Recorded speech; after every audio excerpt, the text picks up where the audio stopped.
Sports on Sactown Sports. Yep.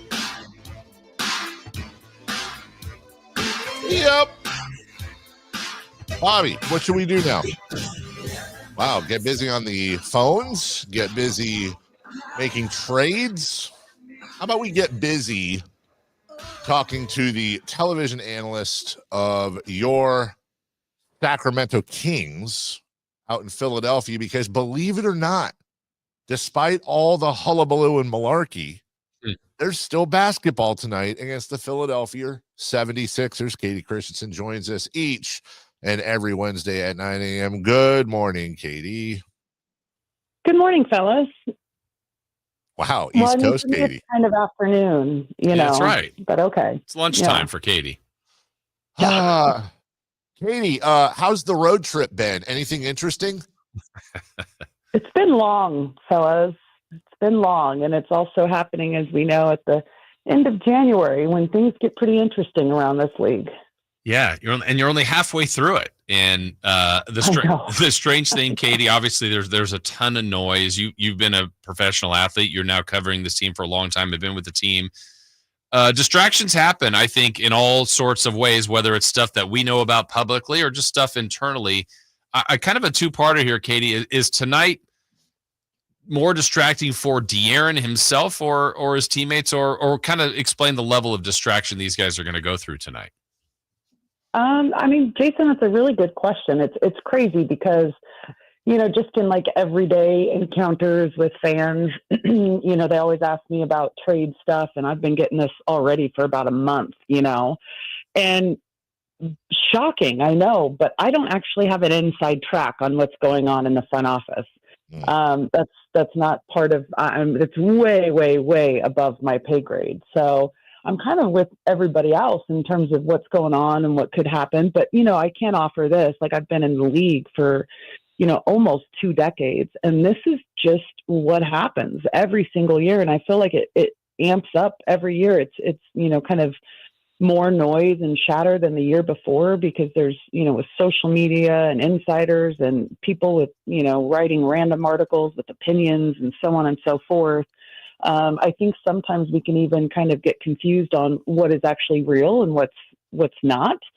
But when it comes to how players respond to that, you know, I have to imagine, like, in my career, I never went through trade rumors or anything like that, and it wasn't near what it is now. But there's 2 sides to it, right? I imagine that these guys, you know, they've been doing it long enough and in this era that it's just part of the job, you know, and you kind of tune it out, you go about your business. And the reality is that, you know, this schedule is so structured. You know, you go from, you know, you wake up, you're going to have your, you know, training table, you know, with the trainer, and you're working on, you know, stretching and this and that. And you've got game film and you've got shoot around, and the guys are about to get back from shoot around here in a bit. And, you know, then you're going to have your pregame meal, and then you're going to go take a nap. And so it's like, there's a lot of structure built into it, which I think can help kind of tone down the outside noise, but they're also human beings. And, you know, it can't be easy because as lucky as they are to be able to have this amazing career and profession that, you know, so many people strive to be able to do, and very few actually get to this level.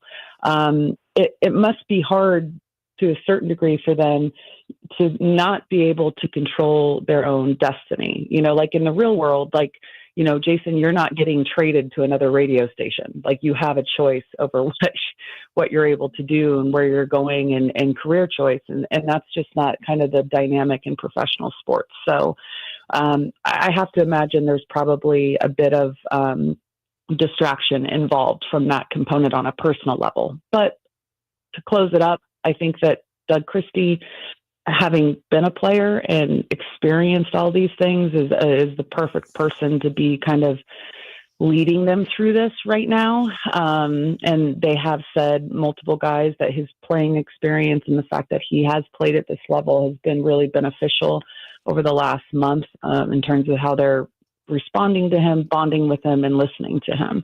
And so I have to imagine that that's a huge benefit right now. Kayte Christensen joining us. Kayte, I know it's kind of a curveball. You're on your cell phone, not your hotel phone, right? Right. Yeah, I said I wasn't, and I'm not going to ask you any Fox questions, but you said they're coming back from shoot around. Any chance you could leave your room and go downstairs? Because I know you have the little sheet where everybody's rooms are, and just knock on De'Aaron's door and just ask him what he wants. Is that weird? No problem there. Yeah, that's totally professional. Yeah. Just not. We're not going to be back in time for this to actually happen over, but I will definitely consider that suggestion, Dave, as soon as we get off the phone. Yeah. Thank you. Appreciate that. Let us know. We'll break the news.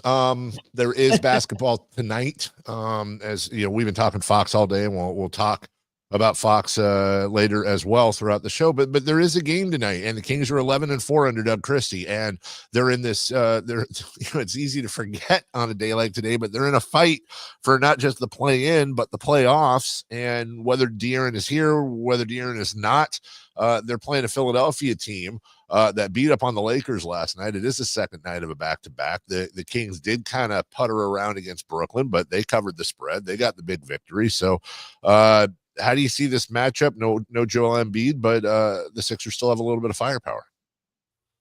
Yeah, I mean, obviously, this is a team that has won 3 straight, and they have a little bit of momentum coming off a stretch where they lost 7 straight, and this team has underperformed. But they, last night they had 6 guys out against the Lakers, and were still able to pull out their 3rd straight win. So Tyrese Maxey is a problem. Obviously, he's someone that creates a lot of opportunities on the offensive end, but also he gives you a lot of problems defensively as well, and that's one of his strengths, to create steals, get out, and he scores better off of turnovers than anybody in the league. Leads the league in points off turnovers, right now, like over 6 a game, which is really, really impressive when you look at the kind of steals leaders and things like that. Like, he's, I think, 7th in total steals, but he's just dominating in terms of how he's able to convert on the other end of the floor. So, also, it's always interesting playing a team that's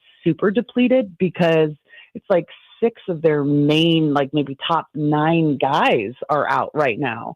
And so what that does is it provides opportunities for other guys that you have less of a scout on, less of a feel for what their strengths and weaknesses are. And they're playing with an incredible motivation, because this is an opportunity for them to, kind of cement themselves in the league and on the team, and maybe earn more playing time, or, who knows, trade deadline coming up, go somewhere where they would be a bigger piece of the puzzle. There's all kinds of things that factor into it. And this has always been a tough team for Sacramento to play. This road trip in general has always been really tough. It's like going through a defensive buzzsaw. So that makes it really, really difficult. But I think for the Kings defensively over this last 14 game stretch, I think they're 8th in the league in defensive rating. They're top 5 in offensive rating. And you look at that Knicks game, that was, a tough one. Denver's second night of a back-to-back. They struggled with that one, but they came back in the end. Like, there's a lot of really positive things that has been transpiring here in the month of January for Sacramento. So I'd love to see them go into this game with kind of that attention to detail on the defensive end. And I think that will hopefully put them on the right path to being able to come out with this win. Kayte, I think last game, or it was before the last game, De'Aaron had said something about his hand and people, questioning, whether he should play or how it was. And he openly said, look, there's no excuse. I'm just missing shots. He didn't seem phased in the slightest, and he wasn't efficient for about 6 games or so. And then boom, here comes the Nets game, and De'Aaron just makes a statement right away. Did you see anything different there, or are you kind of falling in line with De'Aaron? It's like, hey, I just had a stretch here where shots aren't going. Yeah, I talked about it on the broadcast. I mean, it's always hard, right? Because, I don't want to downplay the fact that, players playing through injuries impacts their performance, right? It definitely is a factor, but I don't want to use it also as an excuse, because I feel like most players, if it's impacting their performance, that they're more likely than not going to be like, hey, I need to take some time off, right? Need to heal up a little bit, rest up a little bit. And, I kind of mentioned, DeMar DeRozan went through a stretch there where it was like 5 or 6 games where, he just took a serious dip in terms of productivity and effectiveness on the floor. And then look what he's done over the last 8 or so games. I mean, he's been phenomenal. So it's always hard to say hey, De'Aaron's been playing with hand issues since day one this season. He scored a franchise record 60 with the same issues, right? But his shot hadn't looked great. It looked a little off, but is it, just tired legs? Is it what are all the things that factor into it? But what I can say about what I saw against Brooklyn was his shot looked great. He had great rotation. He had great elevation on the ball. So it looks like, okay, maybe this is just one of the realities of going through an 82 game season where everyone's going to take a little bit of a dip in production, for 4 or 5 game stretch here and there, because it's just part of the reality of this long, arduous season. Kayte Christensen with us. We are out of time. I know you won't, but Philly is known for cheesesteaks, but I've also had a breakfast cheesesteak there, and it's insane. So maybe go get that for a late breakfast, early lunch, and then you'll be all ready. Hey, how are you guys doing post water fast? Are you guys good? You making it? Yeah, thriving. I have never feel like a new human being. Yes, I have never loved watermelon more in my entire life than I did. The first thing I ate was a couple cubes of watermelon and a spoonful of Greek yogurt with honey on it, and it was honest to God, top 5 thing I've ever eaten in my life. Well, there you have it. Yeah. Thank you for asking, Katie. Hey, have a great call tonight, and we'll talk to you next week. All right. Thanks, guys. All right, take care. That's Kayte Christensen, TV analyst for your Sacramento Kings, and she will be on the call tonight. Of course, you can listen to the game as well right here on Sactown Sports. We'll take a break when we come back. Hey, we're well into the final hour. Let's take a quick preview. We know you're here for Fox Talk, and we will get to that, but let's also just take a quick look at tonight's matchup as well. We'll get back to talking about De'Aaron Fox and the news that's out there as well. For some of you joining us right now, we'll update that and more. We'll do all that right after this. Tonight, Kings and 76ers. Game night with Scott Marsh and the high flyer Henry Turner starts at 3. Tip-off at